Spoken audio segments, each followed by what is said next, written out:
The Wembley curse has struck again. Chelsea has now lost 7 straight finals at Wembley after another painful defeat to City.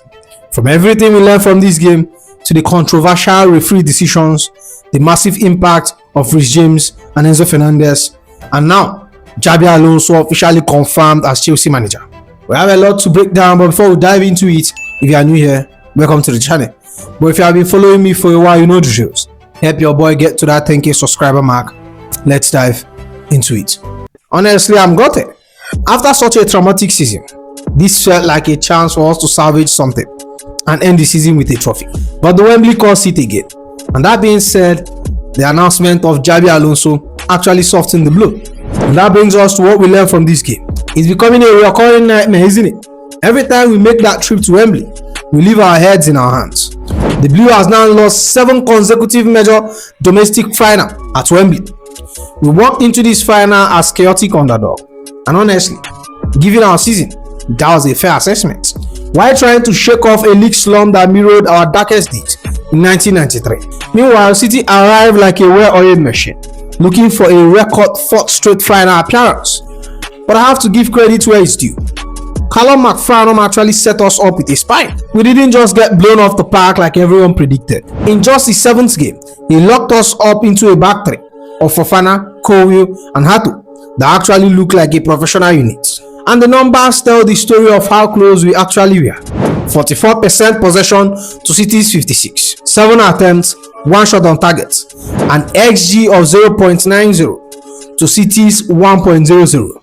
We kept them to a 1.00 XG. That's massive for a team that suffered 6 straight league defeats recently. Seeing us absorb that pressure was a massive, genuine shining light. We saw a slow burn first half where we actually made them look ordinary. Around the 20th minute when Malo Gusto surged forward, you could feel the belief growing. We weren't just there to make up numbers, we were competing.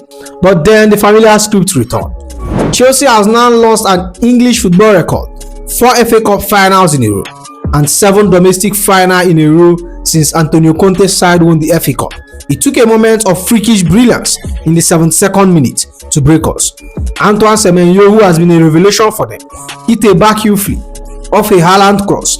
Colwill was there and the marking was tight, but individual quality bypassed our collective discipline. It's the same old story for us at Wembley. That's 5 straight final at the National Stadium without us finding the back of the net. The structure was there, the effort was there, but the result, pure heartbreak. While the collective result was a gut punch, we have to look at the individuals who stood tall. It's hard not to feel for our captain.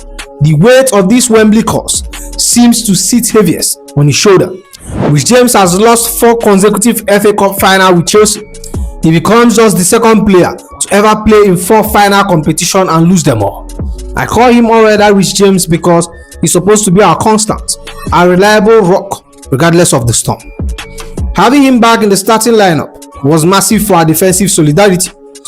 Even though some felt like the game occasionally moved past him, while he occupied the midfield role alongside Caicedo. His presence alone reminded everyone why he's world class.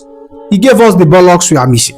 He finished a 7.2 rating, 1 key passes, 1 accurate cross, 89% accurate passes, 55 touches, and then we have to talk about Enzo Fernandez.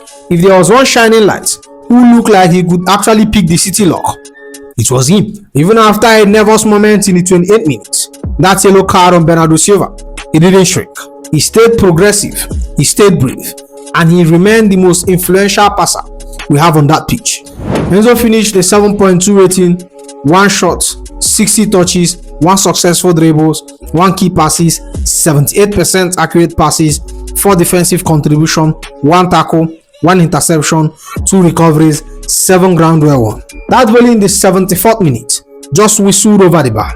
That was the moment. He is the cornerstone we have to keep by all means possible as we try to rebuild this club from ground up. The turning point unfortunately came from a familiar face when Pep brought on Mateo Kovacic in the 63rd minute for an underfit Rodri.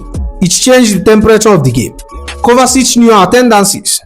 He brought that veteran composure just as we are starting to physically dominate through Caicedo and Reece James. It was a tactical masterstroke that helped them weather our late fight.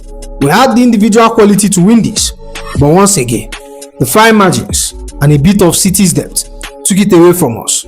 And we can't talk about this final without addressing the elephant in the room. The officiating didn't just feel off, it felt like a complete breakdown of the system, and it got so bad that even the neutral observers couldn't stay silent. The ref was so bad that Matt Goldbridge tweeted, "How many penalties is this ref going to ignore?" The frustration we all felt watching Darren England on the pitch and Peter Bank in the VAR room was beyond words. There is a growing sentiment among us that this isn't just a human error. It felt like politics. We saw at least 3 clear instances where penalty should have been awarded, mostly involving City's Kuzanov. Yes, the whistle stayed silent every time. To understand why we are so frustrated, we have to look at the institutional context and the compensation theories flying around. Remember the West Ham versus Arsenal controversy? Darren England was the VAR who advised disallowing the late Callum Wilson goal. The decision handed Arsenal a massive boost and directly disadvantaged City. Now, the theory circulating in the football community, and it's hard to ignore, is that the officiating body was trying to compensate City for the past injustice. It feels like we are on the other side of institutional bias, designed to protect the league's dominant powers. It's just shameful calls after shameful calls. When Caicedo got booked for dissent just for asking for a fair handshake, it illustrates the total breakdown. We didn't just lose to a world-class group, we lost in an environment where we felt like the cards are being stacked against us.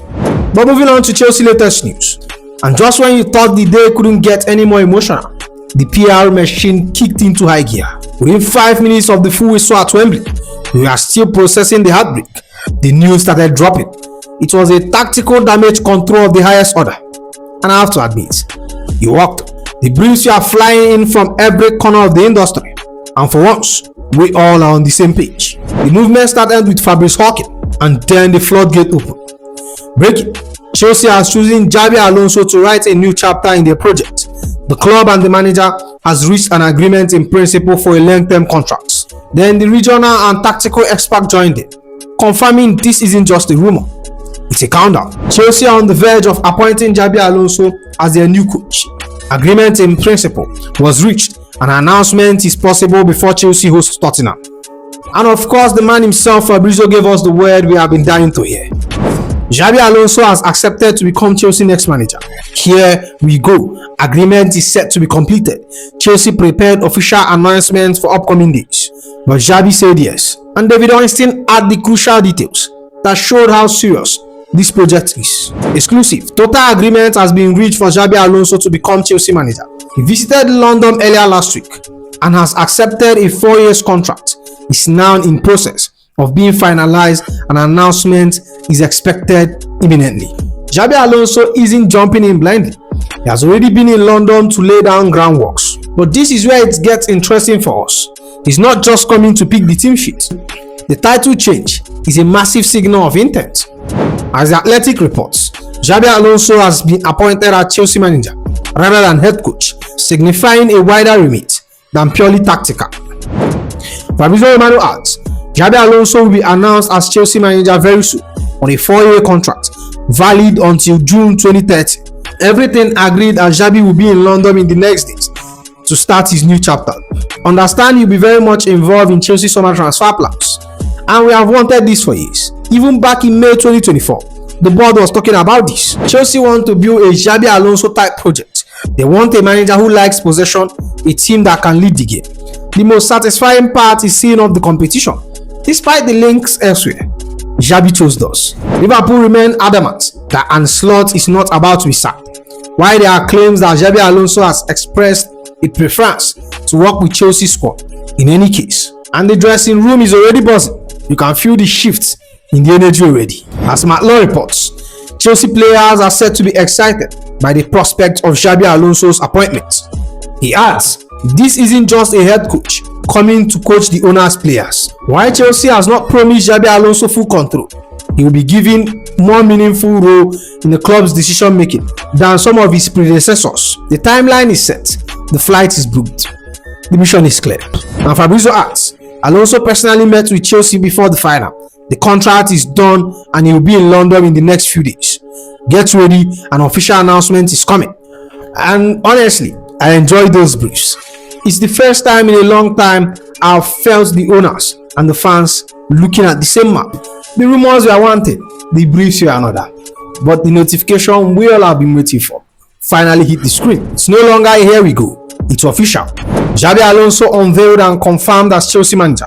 According to Fabrizio Romano, the club didn't hesitate anytime. They knew we needed this. The official statement confirmed that the manager title, not just head coach, is real, and he is tied down for the long haul. Chelsea Football Club is delighted to announce the appointment of Xabi Alonso as manager of the men's team.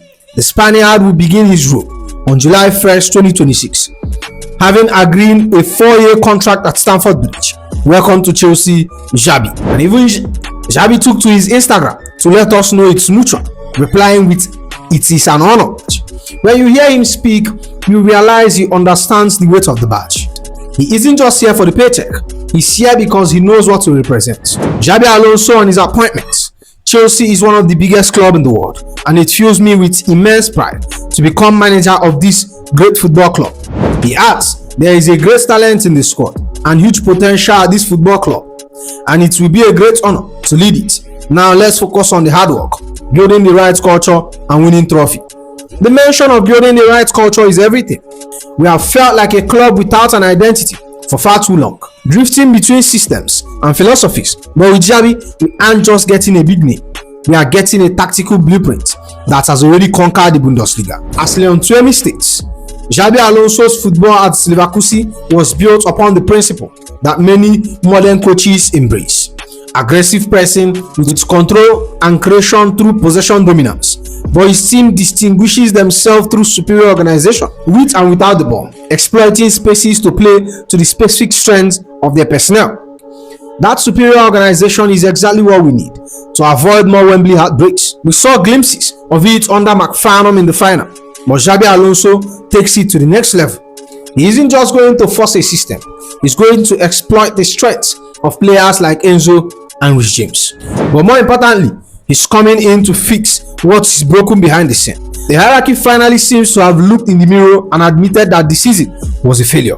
Xabi Alonso impressed Chelsea with his standard, vision for long-term success, and also a desire to implement a complete culture reset after a season which the hierarchy accepts has fallen well below the standard they expect. Chelsea has announced Xabi Alonso, and honestly, I believe this might be the start of something great.